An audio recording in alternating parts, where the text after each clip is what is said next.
Hello, नमस्कार। आज हम किसान आंदोलन का एक महत्वपूर्ण टॉपिक बिजोलिया किसान आंदोलन के बारे में डिस्कस करेंगे। ये टॉपिक राजस्थान के सभी एग्जाम के व्यू पॉइंट से इम्पोर्टेंट है, चाहे वो आरएएस का हो, राजस्थान पुलिस सब इंस्पेक्टर हो, पुलिस कांस्टेबल हो, टीचिंग के जितने भी एग्जाम है, असिस्टेंट प्रोफेसर है, या जो भी फर्स्ट ग्रेड है, सेकंड ग्रेड है, या रीट के लिए और एलडीसी, सबके लिए इम्पोर्टेंट टॉपिक है ये, सबके लिए। क्योंकि किसान आंदोलन है, जितने फार्मर फार्मर फार्मर मूवमेंट्स है, वो सब एग्जाम्स के लिए सिलेबस के अंदर दिया हुआ है। तो आप सबके लिए ये टॉपिक इम्पोर्टेंट है। आप सब है, अभी क्लास लीजिए, ठीक है। बिजोलिया किसान आंदोलन है, वर्तमान में बिजोलिया है, ये वर्तमान में भीलवाड़ा जिले में, राजस्थान का जो भीलवाड़ा जिला है, भीलवाड़ा जिला है, उसके उसमें ये आता है वर्तमान में, बिजोलिया। ठीक है, पहली बात ये हो गई। दूसरा, बिजोलिया है, ये मेवाड़ जो रियासत थी उस टाइम, मेवाड़ रियासत थी, उस मेवाड़ रियासत का प्रथम श्रेणी का फर्स्ट श्रेणी है, फर्स्ट उस श्रेणी का, प्रथम श्रेणी का ये ठिकाना है। इंपोर्टेंट बात दोनों है, भीलवाड़ा में स्थित है और प्रथम श्रेणी का ठिकाना ये।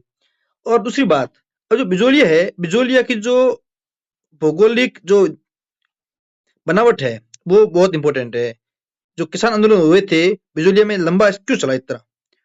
तो लंबा समय एक कारण ये था कि वहां पे जो उसकी जो फिजिकल है, फिजिकल स्ट्रक्चर है, उसमें क्या है, यहाँ से किसान है, आंदोलन के समय बड़ी सुगमता से पड़ोसी राज्य है, वहां से जो सीमावर्ती राज्य है, उन राज्यों में पलायन कर सकते थे। ठीक है, यदि कोई सख्ताई होती थी, मान लो जो उस टाइम सामंती शासन था, उसमें यदि मान लो राजा है, जागीरदार है, वो उसको यदि विरोध करते, उनके ऊपर केस मुकदमे होता, बहुत सारे होते थे उसमें इश्यूज, तो वो अपना पलायन कर लेते थे, दूसरे राज्यों में कर देते थे। दूसरा, जिस समय बिजलिया किसान आंदोलन शुरू हुआ था, लगभग 1897, 1997 के अंदर, 1897, उस समय, उस काल के अंदर जीवन जो निर्वाह है अपना व्यक्तियों का, लोगों का, उस समय वो कृषि पर आधारित था। मेन वहाँ लोग थे, वो डिपेंड थे ओनली एग्रीकल्चर, एग्रीकल्चर है, उसी पे अपना जीवन यापन करते थे। और जो बिजोलिया है, बिजोलिया में लगभग मैक्सिमम है वो धाकड़, धाकड़ जनजाति है, जो वो है उसका निवास था। धाकड़ जनजाति अपने आप में परिश्रम और उसकी दक्षता है, उसमें वो बहुत प्रसिद्ध थे, संगठित थे, और उनकी जो पंचायत व्यवस्था थी वो भी बहुत ही सुदृढ़ थी। तो उससे क्या हुआ, उससे ये हुआ कि वो सब ने मिलजुल के, धाकड़ जाति के लोगों ने अपने परिश्रम, दक्षता बहुत अच्छी थी उनकी, संगठित थे। आज भी कहा जाता है जो लोग संगठित है, संगठन के रूप में काम करते हैं, वो हर काम में विजय पाते हैं। ठीक है, विजय होते ही होते हैं वो तो उसके लिए उन्होंने, वो अपने आप में सब कुछ था उनके पास, तो उन्होंने क्या किया, तो 1894 के अंदर जो बिजोलिया है, वहां पे वहां के राव थे गोविंददास जी, गोविंददास जी है, उनकी मृत्यु हो गई। मृत्यु होती है 1894 में। उसके बाद से ही किसानों और वहां के जो बिजोलिया के वो ठिकानेदार थे, ठीक है, सामंत, उनके बीच में, दोनों के बीच में, किसानों के और दोनों जागीरदार है, उनके संबंधों में कटुता आने लगती धीरे धीरे। ठीक है, और उसका परिणाम ही है 1894 के अंदर राव गोविंदास की मृत्यु होते ही, उसके बाद में किसानों और जागीरदारों के बीच में विभिन्न कांड, बहुत सारे कांड थे, बहुत सारे टैक्सेस लगाए, टैक्सेशन सिस्टम था उनका, वो बहुत ही खराब था। उसकी वजह से किसान किसान आंदोलन है बिजोलिया, वो शुरू हो जाता है, उसकी नींव पड़ जाती है, शुरू हो जाता है, लोग है इकट्ठे होते हैं, बातचीत करते हैं, इतने टैक्स लगा दिए, किस प्रकार जीवन यापन होगा अपना, तो ऐसे धीरे धीरे सुगबुगाहट होती है। अब बिजोलिया किसान आंदोलन है, ये बहुत ही इंपॉर्टेंट है, क्योंकि ये बहुत लंबा चला था। ठीक है, लगभग 44 साल तक इसका काल, 44 साल तक है ये, 44 ईयर्स है ये, इतना लंबा है इसका है आंदोलन चला था। 3 पार्ट में अपने इसकी स्टडी करेंगे। 1897 से शुरू होकर 1915 तक था ये। इस काल में लोग थे, स्थानीय लोग थे, ठीक है, स्थानीय लोग थे, वही अपने स्तर पे है, वो राजा से मिल रहे थे, जागीरदार से मिल रहे थे, रिक्वेस्ट कर रहे थे कि हमारे जितना है ये आप हटा दीजिए और हम इतना वहन नहीं कर पाएंगे, वो उस अपने स्तर पे बातें कर रहे थे। ठीक है, और ये 1915 तक चला था। 1915 के अंदर है, दूसरा काल है, आरंभ होता है, और ये 1923 तक चला था। भाई पहला तो 1897 से लेके 1915 तक, और दूसरा है 1915 से 16 से लेके 1923 तक। 1923 में जो दूसरा काल है बिजोलिया किसान आंदोलन का, दूसरा जो काल है, ये काल अपने आप में इंपॉर्टेंट था। क्यों इंपॉर्टेंट था? क्योंकि दूसरा काल जब शुरू होता है, उस समय राष्ट्रीय जो गतिविधि है राष्ट्रीय स्तर पर है। महात्मा गांधी जी आए थे भारत में, आपको पता होगा 1916 1915 के आसपास। तो गांधी जी का भी प्रवेश इस टाइम हुआ था भारत में, आए थे वो। उन्होंने भी राष्ट्रीय गतिविधियां हैं जो भारत में राष्ट्रीय गतिविधियों में उन्होंने शुरू किया था, जो अपना चंपारण है, वो अहमदाबाद जो आंदोलन है, यहाँ खेड़ा है, उनमें वो भी इस टाइम ही गतिविधियां हो रही थी। तो जो राष्ट्र बिजोलिया किसान आंदोलन है, ये भी है राष्ट्रीय स्तर के जो योग्य और अनुभवी व्यक्ति थे उनके हाथों में ये चला गया था। उनके हाथों में इसमें इस काल के दौरान उन्होंने इसमें पार्टिसिपेट करना शुरू कर दिया द्वितीय काल में। कौन? विजय सिंह पथिक आगे थे, ठीक है ना। विजय सिंह पथिक भी इसी टाइम जुड़े थे दूसरे काल के अंदर। अपन आगे इसको डिस्कस करेंगे। और अब ये आंदोलन था जो बिजोलिया, ये राष्ट्रीय आंदोलन था अपना, उसके साथ जुड़ गया। बात समझो आप, ठीक है। बहुत पीक पे था ये उस टाइम, और ये राष्ट्रीय आंदोलन के साथ में अपना दोनों साथ में चलते हैं, उसका साथ जुड़ा हो गया इसका। और तीसरा है स्टार्ट होता है वो 1923 के आसपास, और वो जाके 1941 के अंदर है आंदोलन आप ही समाप्त हो जाता है। अब अपन ने ये इसका मोटा मोटा ओवरव्यू देख लिया है। अब डिस्कस करते हैं अपना पहला पहला जो है काल। 1897 में शुरू होता है बिजोलिया किसान आंदोलन। उस समय क्या होता है कि एक गिरधरपुरा, बिजोलिया जो ठिकाना था उसके अंदर एक गिरधरपुरा गांव है। उस गिरधरपुरा गांव है, वहां पे एक मृत्यु भोज हुआ था, ठीक है। आप मृत्यु भोज समझते हो, जब किसी व्यक्ति की विशेष तौर पे मारवाड़ के अंदर किसी व्यक्ति की मृत्यु होती है और बुजुर्ग है उसकी, तो उसके लगभग 12 यानी 12 दिन होती है डेथ के, उसके बाद है उसके मृत्यु भोज करते हैं, गंगा प्रसाद जी करते हैं उसको बोलते हैं। तो उस ऐसे उस टाइम हुई होती थी, ये पहले बहुत पुरानी प्रथा ये। तो उस मृत्यु भोज के अवसर पर गिरधरपुरा में हजारों किसान एकत्रित हुए थे 1897 के अंदर। ये बात है 1897 के अंदर, ठीक है। उन ठिकाने के जो ठिकाने के अत्याचार और शोषण से संतप्त जो किसान थे, वो एक दूसरे से विचार विमर्श कर रहे थे कि अपना ऐसा इतनी लाग बाग लगा दी, इतना टैक्सेशन सिस्टम में अपना अपने ऊपर सब भार डाल दिया, किसान बहुत दुखी है, वो अपनी बातें कर रहे थे, ठीक है।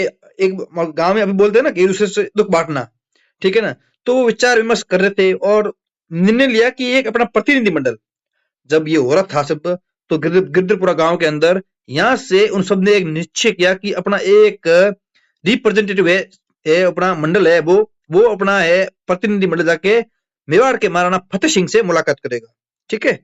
अब क्या होता है, अब वहां से एक प्रतिनिधि मंडल है, वो मेवाड़ के महाराणा फतेह सिंह के पास जाता है, उनसे भेंट करता है और न्याय की पुकार करता है कि हमारे न्याय दीजिए, हमारे ऊपर बहुत सारे उन्होंने टैक्स लगा दिए हैं। किंतु वहां पे भी ज्यादा उनकी कोई बात सुनी नहीं जाती है, क्योंकि जो बिजोलिया का ठिकानेदार था बहुत ही पावरफुल था, ठीक है, और उसकी पहुंच ऊपर तक थी। तो उनकी जरा वहां पे कोई हुआ नहीं, उसका परिणाम कुछ नहीं मिला। तो आपने देखा होगा भाई 1897 में शुरुआत कहां से होती है? गिरधरपुरा गांव से। गिरधरपुरा है बिजोलिया बिजोलिया ठिकाने का जो गांव है गिरधरपुरा, वहां से इसकी नींव पड़ती है, ठीक है। 1897 के अंदर गिरधरपुरा गांव से बिजोलिया किसान आंदोलन की नींव पड़ती है। वहां से एक प्रतिनिधि मंडल है, वो मेवाड़ के महाराणा फतेह सिंह है, उनके पास है, मिलने जाता है, लेकिन वहां पे वो कुछ उसको है न्याय नहीं मिलता है, तो वापस आ जाता है वहां से। उसके बाद जो रियासती सरकार थी, जो मेवाड़ की सरकार थी और बिजोलिया, उन दोनों ने भी जरा भी निष्क्रियता अपना दी, उदासीनता कि भी किसान मरने, इनको मरने दो अपने स्तर पे, कोई कोई नहीं है, लो इनसे आप टैक्स लो, और कोई ज्यादा उनको प्रोत्साहन नहीं किया उनको, ठीक है। हमेशा उनकी बात सुनी नहीं। इससे क्या हुआ? इससे ये हुआ जो किसान है, किसान विरोधी नीति अपनाने के लिए इनको प्रोत्साहन मिल गया बिजोलिया के शासक को।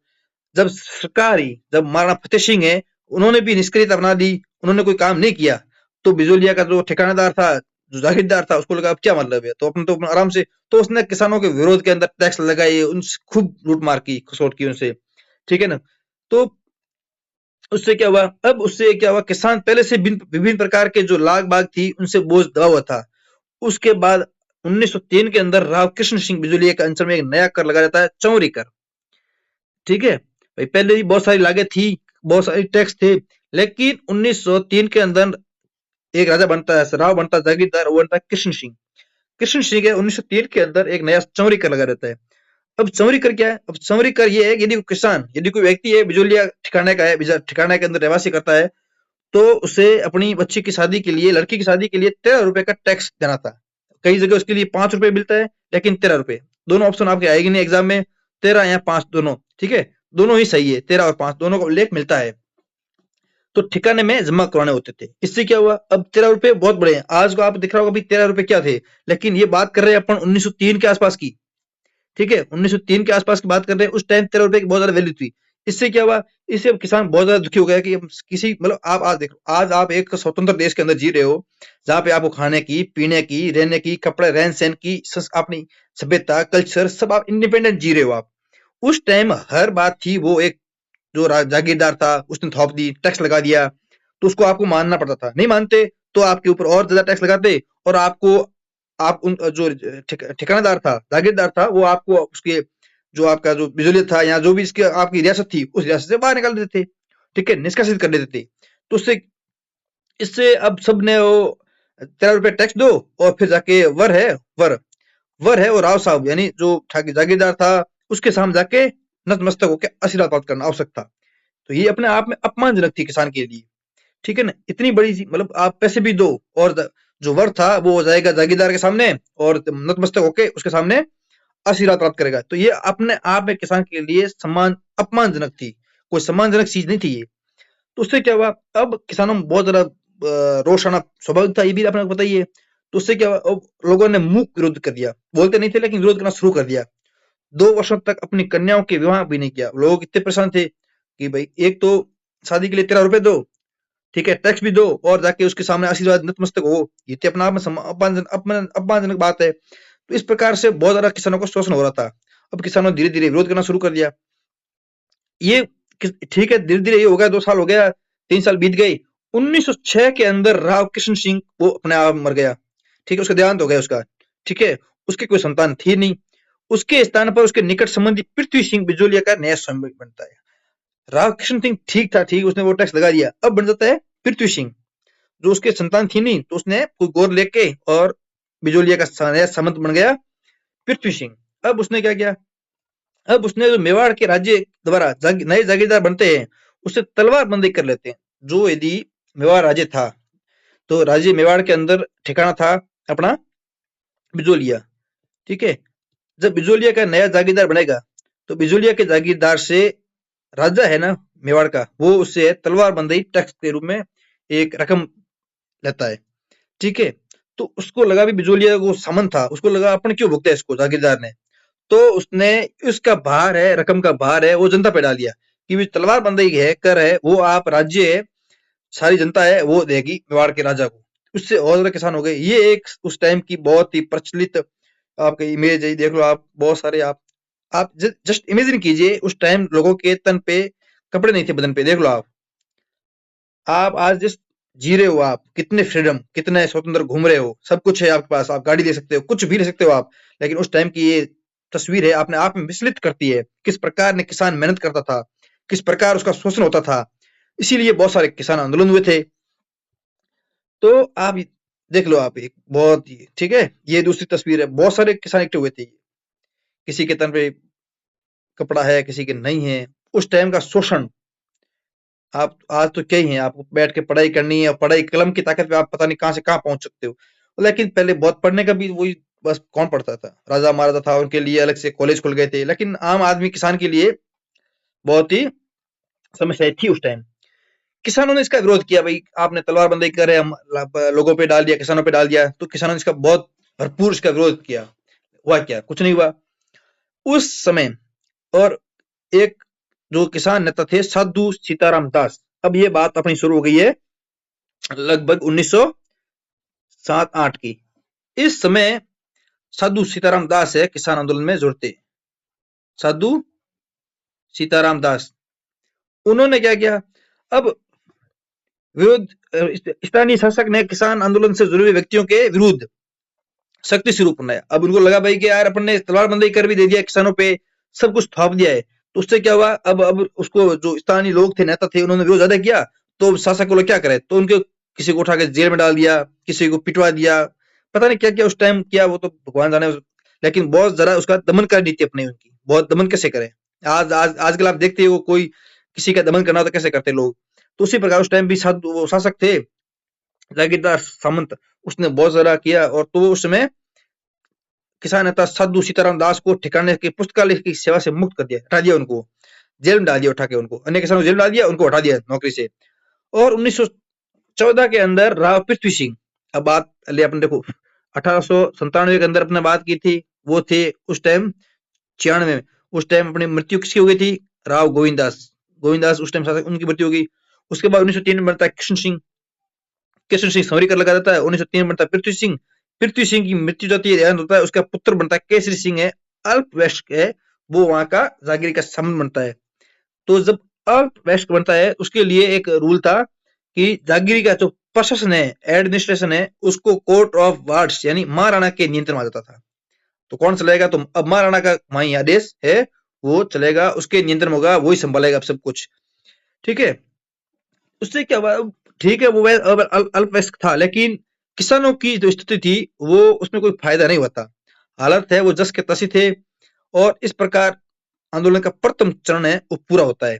ठीक है, प्रथम चरण हम बात की थी कब, 1897 से लेके 1915 तक है प्रथम चरण है इस आंदोलन का। 1916 में जब शुरू होता है दूसरा आरंभ चरण स्टेप, इस समय एक बहुत ही प्रतिभाशाली व्यक्तित्व राष्ट्रीय आंदोलन के तो फ्रीडम फाइटर वो आते हैं, विजय सिंह पथिक। 1916 के अंदर है विजय सिंह पथिक है, बिजोलिया किसान आंदोलन से जुड़ जाते हैं। ये आपके विजय सिंह पथिक साहब है। ठीक है, विजय सिंह पथिक साहब आपके ये है, और ये फोटो आपको दिखा रहा हूं मैं, आपकी स्क्रीन पे आप देख रहे होंगे। और इनका वास्तविक नाम था वो था भूप सिंह, वास्तविक नाम क्या था इनका, भूप सिंह, बहुत इंपॉर्टेंट है। ठीक है, कब जुड़े थे, 1916 के अंदर जुड़े थे। वास्तविक नाम क्या था इनका, नाम था भूप सिंह। इनके अंदर कार्य करने की अपूर्व क्षमता थी, वो की कोई मिसाल नहीं थी। उन्होंने किसानों को सुनियोजित रूप से संगठित किया। ठीक है, और किसान आंदोलन, बिजोलिया किसान आंदोलन पहली बार है वो सुव्यवस्थित रूप से व्यवस्थित रूप प्रदान किया, तो संगठित वो किया था विजय सिंह पथिक साहब ने। उन्होंने 1916 में जुड़े, किसानों को समझाया किस प्रकार आंदोलन करते हैं, क्या विरोध करना, आपको कैसे करना, उसके बारे में बताया उन्होंने। उन्होंने फिर बिजोलिया के अंदर ही एक विद्या प्रचारणी सभा की स्थापना की। विद्या प्रचारणी सभा है उस बिजोलिया के अंदर स्थापना की, और जिसके तत्वाधान एक पुस्तकालय और एक पाठशाला, एक अखाड़ा चालू कर दिया। ये इनके अंडर में इन्होंने काम शुरू किया इन्होंने। इससे क्या हुआ, अब जो आप बिजोलिया है ये राजनीतिक गतिविधियों का केंद्र बन गया था। यहाँ पे बहुत सारी है पॉलिटिकल एक्टिविटीज है वो होने लगी यहाँ पे। और माणिक्यलाल वर्मा है जो इस समय बिजोलिया में कर्मचारी थे, वो भी वहां कार्यरत थे, और धीरे धीरे वो भी बातें करने लगे, पथिक साहब से जुड़े, उन्होंने समझा कि क्या है आंदोलन कैसे है। वो भी उन्होंने भी उनको भी लगा, बहुत प्रभावित हुए पथिक साहब से, विजय सिंह पथिक साहब से वो बहुत प्रभावित हुए।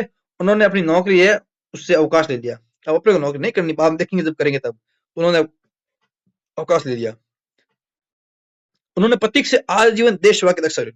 इतने प्रभावित हो गए माणिक्यलाल वर्मा साहब, नौकरी तो अवकाश ले लिया, और आजीवन देश की रक्षा कैसे की जाएगी उनकी पथिक साहब से दीक्षा ले ली। पथिक के साथ किसानों को संगठित करने के लिए करें जुट गए। अब पथिक साहब एक आए 1916 के अंदर, उनसे प्रभावित हो गए माणिक्यलाल वर्मा साहब। अब वर्मा साहब ने क्या किया, नौकरी तो छोड़ दी, फिर अपनी राष्ट्र सेवा को सर्वोपरि मानते हुए दीक्षा ली, और किसानों को किस प्रकार संगठित करना है उस कार्य के अंदर विजय सिंह पथिक साहब के साथ जुट गए वो। ठीक है, इस ये अब दो जने थे, और साधु सीताराम दास है वो भी पथिक से बड़ा सहयोग कर रहे थे, वो भी पहले जुड़े हुए थे, और वो भी उनके साथ सहयोग कर रहे थे। तो पहले साधु सीताराम दास जुड़े, उसके बाद विजय सिंह पथिक, उसके बाद जुड़ गए आपके माणिक्यलाल वर्मा। माणिक्यलाल वर्मा है, और तीनों ने बहुत ही अच्छे से कार्य किया, और सब लोगों को संगठित किया उनको। और इस समय विजय सिंह पथिक साहब है वो यहाँ जो ऊपर माल का क्षेत्र था उसमें बहुत ज्यादा अत्यधिक प्रसिद्ध हो गए, लोग माँ उनको महात्मा जी कह के पुकारते थे। ठीक है ना, जो लोग इनसे इतने प्रभावित हो गए थे वहां पब्लिक किसान, कि इनको महात्मा जी कह के पुकारते थे। इनके आदेशों का पालन करने में कोई बिना किसी झिझक के वो आदेशों का पालन करते थे, सदैव तैयार रहते थे उनके। और पथिक साहब थे वो किसानों की दुर्दशा से बहुत परिचित हो चुके थे पहले से, कि किस प्रकार टैक्स टैक्स वसूल रहे हैं, मारपीट है, बेगार प्रथा है, बेगार कराते थे। बेगार प्रथा में क्या होता था, किसान से काम करवा दिया और फिर उसके बदले में मजूरी नहीं देते थे, जाओ के बस हो गया काम आपका। इस प्रकार थे, तो बहुत ही उनकी जो दुर्दशा थी उनसे बहुत ही परिचित पहले हो चुके थे पथिक साहब। अब उन्होंने इसके लिए इस भयावह स्थिति थी, इसके निवारण हेतु पथिक साहब ने किसान आंदोलन में सक्रिय बनाने का निर्णय लिया। अब ये धीरे धीरे 1916 में जुड़ गए थे, उस समय ये इन ऑपरेटिव था। ठीक है, आपका है आंदोलन नाम है, लेकिन कोई ज्यादा काम नहीं हो रहे थे। पथिक साहब 1916 में जुड़ गए, और उन्होंने जुड़ के पहले उन्होंने बिजोलिया में विद्या प्रसारणी सभा की स्थापना की, और माणिक्यलाल वर्मा साहब को जोड़ा, उन दोनों ने मिलके और बाद में जो साधु सीताराम दास है, वो तीनों ने मिलके बड़ा किसानों को संगठित किया। और 1917 ईस्वी के अंदर हरियाली अमावस्या थी, हरियाली अमावस्या है, उसके दिन ही ऊपर माल पंच बोर्ड की स्थापना की और उसके तत्वावधान ने क्रांति का बिगुल बजा दिया। अब भाई काम होगा। अब हरियाली अमावस्या 1917 ईस्वी में उपमा पंच बोर्ड की स्थापना की और उसका मन्ना पटेल करके एक थे, मन्ना पटेल है, उनको इसका अध्यक्ष बना दिया। मन्ना पटेल को सौंप दिया कार्य। अब इसको है सक्रिय रूप से आंदोलन को अपन है निभाएंगे। कोशिश शुरू की उन्होंने और सबको एक करके, और मन्ना पटेल साहब ने उन्होंने मिलकर शुरू कर दिया।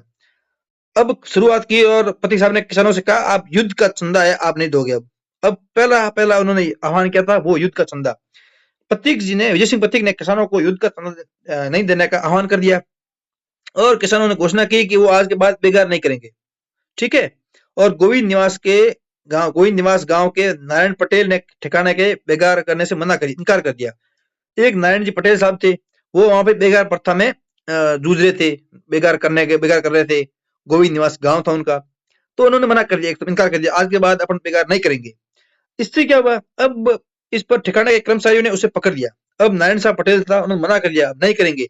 जब भाई उन्होंने, विजय सिंह प्रतीक साहब ने घोषणा की कि आज के बाद किसान है युद्ध का संदा नहीं देगा और बेगार नहीं करेगा, तो वो बात है धीरे धीरे करके नारायण जी पटेल के साथ पहुंची। अब नारायण जी पटेल किसान थे, उन्होंने मना कर दिया कि आज बेगार नहीं करेंगे। अब इसकी जो सूचना है वो पहुंची किसके पास, ठिकाने के कर्मचारियों के पास। अब ठिकाने के कर्मचारी थे वो एक वर्दी में गुंडे टाइप थे, वो तो उनका काम ये था पकड़ना पीटना किसानों को। तो उन्होंने पकड़ लिया और कैद में डाल दिया। इसकी सूचना है वो किसान पंचायत के आदेश अनुसार किसानों ने जत्थे बिजलियां पहुंचने लगे।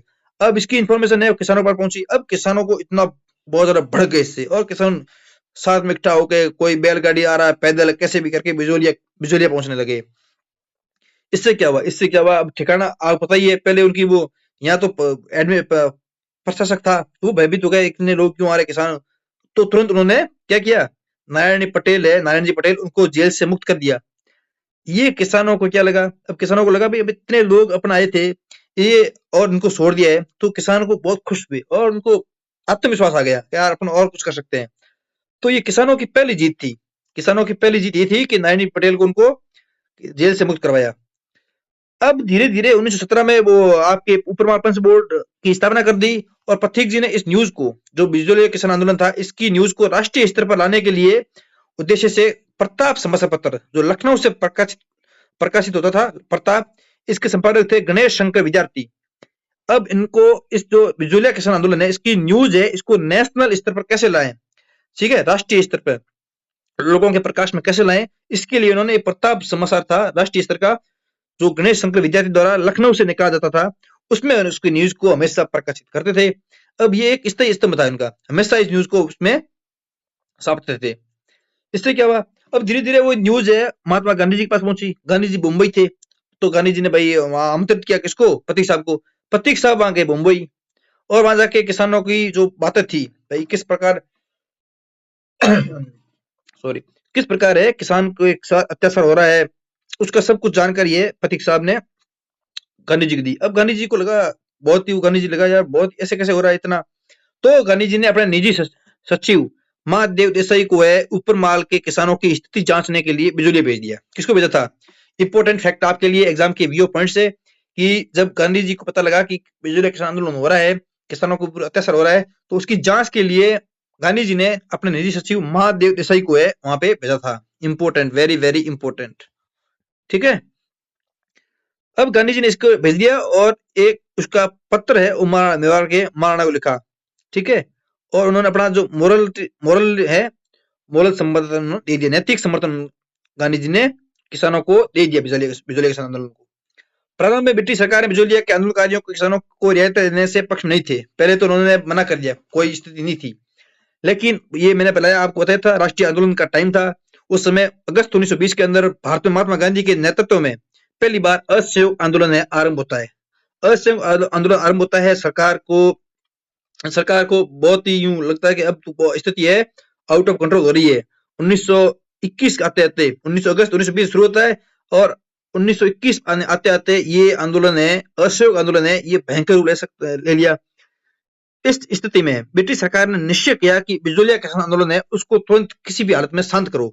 उसके लिए ब्रिटिश सरकार ने पहली बार 1921 ईस्वी के अंदर है वो एक हाई पावर्ड उच्च स्तरीय कमेटी है उसका गठन किया, जिसमें एजीजी वो रॉबर्ट ऑलैंड और उनके सचिव आगिलवी थे दोनों। उसके अलावा मेवाड़ के जो ब्रिटिश रेजिडेंट थे वो थे विल्किंसन, और मेवाड़ राज्य के जो दीवान थे प्रभात चंद्र चटर्जी, और एक थे हाकिम बिहारी लाल, शायर हाकिम बिहारी लाल। ये इंपॉर्टेंट है आपके लिए नाम सारे, इसको आप नोट डाउन कर लेना। दोबारा बता रहा हूं मैं, एजीजी ऑलैंड, रॉबर्ट ऑलैंड, एजीजी रॉबर्ट ऑलैंड, आगलवी और विल्किंसन, और मेवाड़ के प्रभात चंद्र चटर्जी और हाकिम बिहारी लाल, ये उस कमेटी के मेंबर थे। इस कमेटी ने अपने लंबे विचार विमर्श के बाद 11 फरवरी 1922 ईस्वी को ठिकाने और किसान जो पंचायत थी उनके बीच एक समझौता करवा दिया। ठीक है, ऑलैंड था, जो एजीजी ऑलैंड था, ने किसानों के पक्ष के औचित्य का स्वीकार किया। समझौते के अनुसार किसानों को अनेक रियायतें इसमें दी गई थी। उसमें लगभग उसमें 35 जो टैक्स प्रकार लाग थी उसको वह समाप्त कर दिया गया। इस प्रकार 1922 ईस्वी के अंदर ये आंदोलन है समाप्त हो जाता है। ठीक है, ये दूसरी शरण है, इसका अंतिम शरण था, इसके अंदर समाप्त हो जाता है। लेकिन जो शासक था, जो वहां का जागीरदार था, उसने उल्लंघन किया और किसानों पर पुन नहीं लगा दी। अरे वो तो रहने दो, आप 35 लाख तो रहने दो, उसके अलावा नहीं लगा दी। इससे क्या हुआ, किसान और तकलीफ होने लगी, और 1923 से लेकर 26 तक काल था, उसमें किसानों ने अपनी बड़ी तकलीफ से गुजारा था। मार्च 1927 में किसान पंचायत हुई, जिसमें राम नारायण चौधरी और माणिकलाल वर्मा उपस्थित हुए थे। अब पहली बार राम नारायण चौधरी साहब भी इसमें जुड़ जाते हैं। कब जुड़े? 1927 के अंदर। पथिक ने किसानों को बरानी भूमि छोड़ने, अब 1927 के अंदर पथिक साहब तो वहीं थे, उन्होंने भाई कहा आप भूमि छोड़ दो, ये बरानी भूमि छोड़ दो, अहिंसात्मक साधनों से आंदोलन को जारी रखने का परामर्श दिया, किंतु ये प्रयोग भी असफल रहा। किसानों ने जमीन तो छोड़ दी, लेकिन उससे हुआ क्या?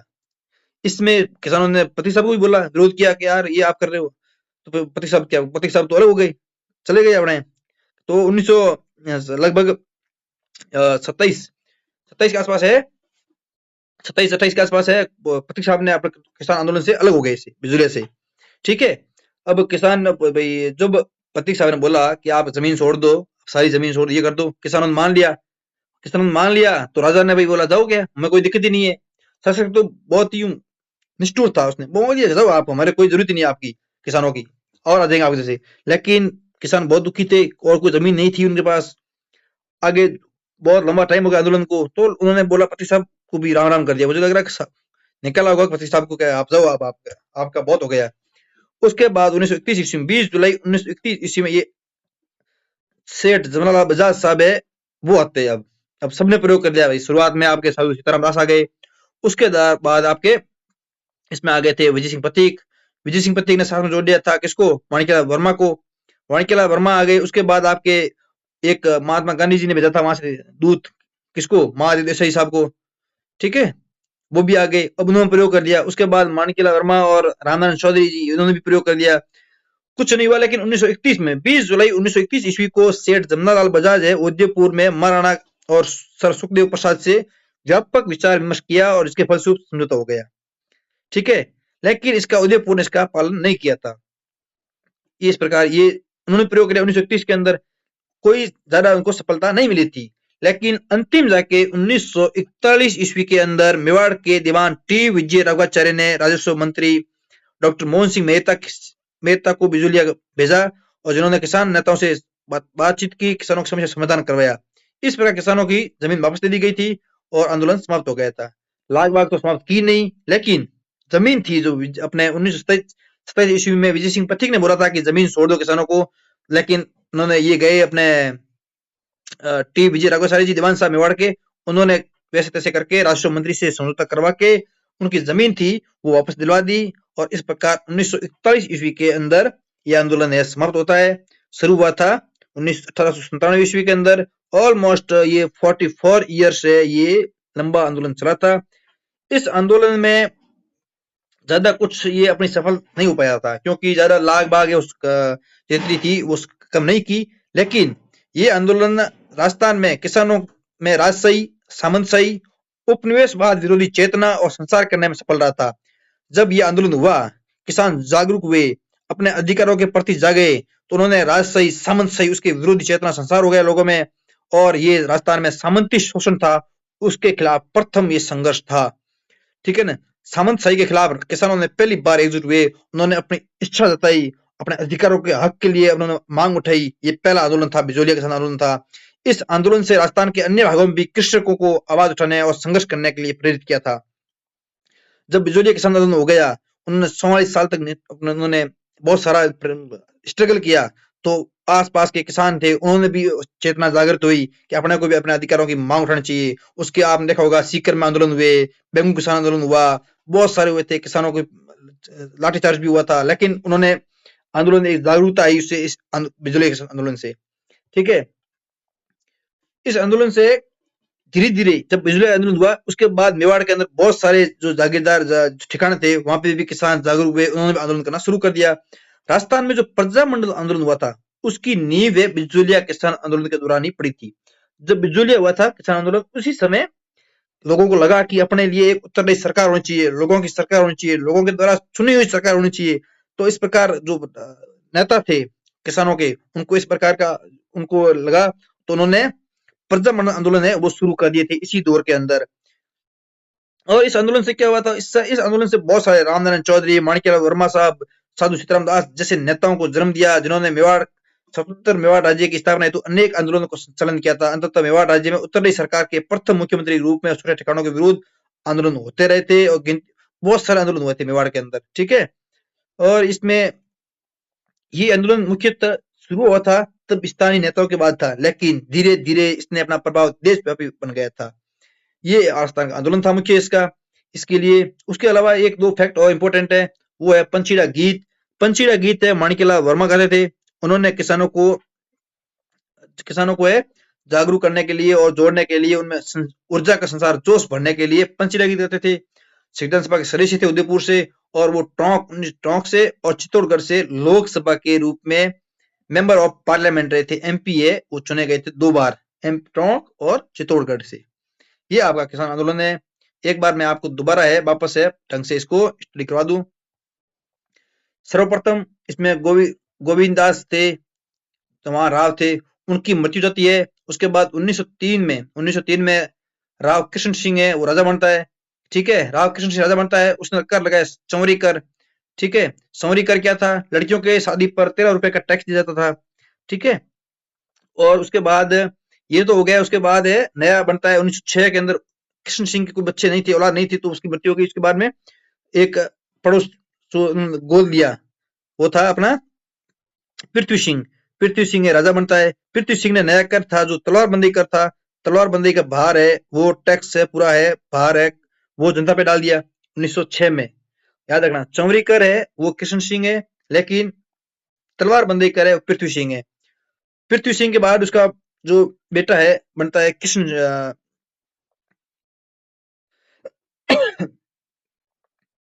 उसका है, एक सेकंड,